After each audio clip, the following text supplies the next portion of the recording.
J'ai craché mon drone et j'ai pas eu le choix d'en acheter un nouveau. Je l'ai fait voler en intérieur, il s'est pris le plafond et il est tombé de 3 mètres.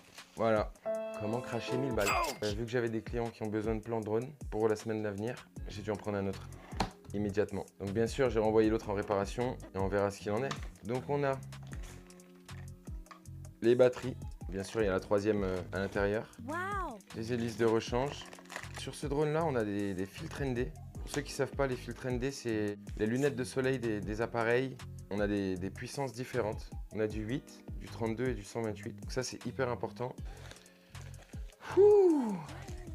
Sur le pack que j'avais avant, j'avais pris cette télécommande qui est toute simple. Et cette fois, il y avait une promo où on pouvait avoir la télécommande avec écran intégré. Donc voilà la commande comparée à celle-là. Oh, wow! Je crois que seule, elle vaut 375 balles. Donc ça valait le coup de la prendre dans le pack. Donc après, bien sûr, on a les petits autocollants, le manuel. Pour finir, le DJI Mini 5 Pro. Je l'avais depuis seulement 3 mois et je l'ai craché pendant un tournage. C'est triste, mais ça arrive. J'ai des assurances pour ça, heureusement. Voilà comment il se présente. Il est tout petit. On vient enlever ça. Et là, on peut enlever ça. Donc là, on vient le déplier. Ensuite, là.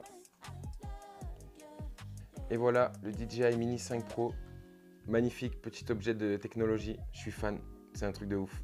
La qualité est folle. Avec du coup la caméra qui peut pivoter à 180 degrés à gauche et à 45 à droite.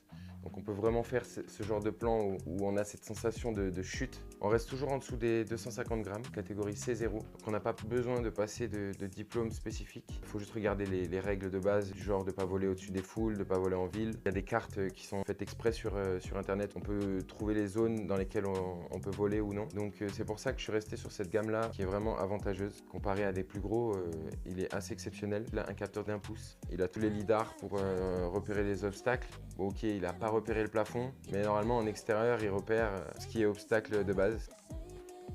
Let's go! J'ai craché mon drone et j'ai pas eu le choix d'en acheter un nouveau.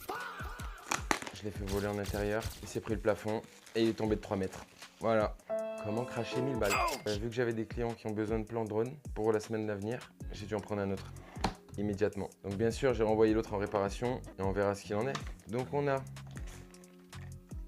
les batteries. Bien sûr, il y a la troisième à l'intérieur. Wow! Les hélices de rechange. Sur ce drone-là, on a des filtres ND.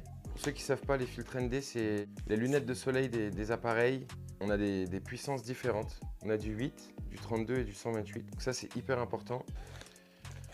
Ouh. Sur le pack que j'avais avant,